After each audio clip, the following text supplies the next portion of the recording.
বাংলাদেশ অর্থনৈতিক অঞ্চল কর্তৃপক্ষের উদ্দেশ্য হল সারা দেশে পরিবেশ ও ব্যবসাবান্ধব অর্থনৈতিক অঞ্চল প্রতিষ্ঠা করা। এ লক্ষ্যকে সামনে রেখে সাতক্ষীরায় অর্থনৈতিক অঞ্চল করা হবে। খুলনা জেলা প্রশাসনের কার্যালয়ে সাতক্ষীরা অর্থনৈতিক অঞ্চলের খসড়া সম্ভাব্যতা সমীক্ষার উপর মতবিনিময় কর্মশালায় বেজার নির্বাহী চেয়ারম্যান শেখ ইউসুফ হারুন এমন ঘোষণা দেন। সে সময় সাতক্ষীরায় 262 একর জমিতে অর্থনৈতিক অঞ্চল স্থাপনের নীতিগত অনুমোদন দেওয়া হয়। এই পলিসিতে আমরা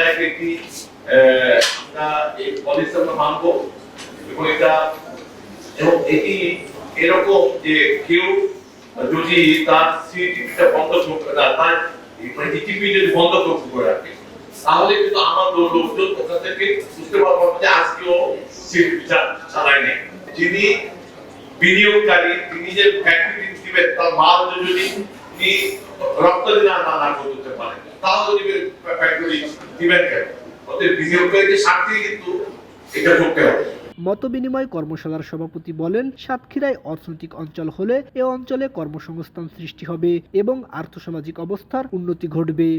আপনারা দীর্ঘ সময় ধরে এই প্রকল্পটি শেষ হলেন, এই যে বলতে চাই এক সময় আমরা এই অঞ্চল ছিল শিল্প অঞ্চল, দেশের তৃতীয় বৃহত্তম নগরী। এখানে আরেকটি শিল্প ছিল বা আছে, সেটি হচ্ছে ফিশ প্রসেসিং।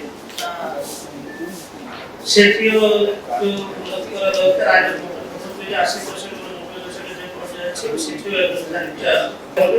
এইরকম একটা পরিস্থিতিতে খুলনা অঞ্চলে একটা অর্থনৈতিক জোন হবে। এখানে সাতক্ষীরা অঞ্চলে মূলত এগ্রো বেসড এরিয়া।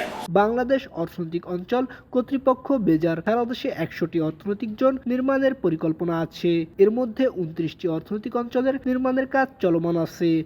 আমি যদি প্রতিতন্ত্রে যোগাযোগ করলাম, তারা আমাকে বললো যে এটি বিভিন্ন প্রকার আমার খাওয়া যার ফলে দেখা গেল যে যদি মহাপরিচালক তাকে সিরিয়াসলি বললাম, তুমি তোমার মহাপরিচালককে বলো যে 2টি দাগ বাদ দিয়ে সেটা প্রকল্প আছে, তার তো কন্টেম্পের কোনো প্রকল্প নেই।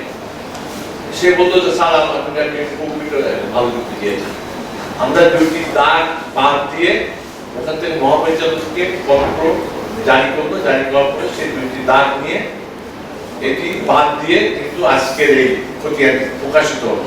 SM. Rohan, voice of tiger.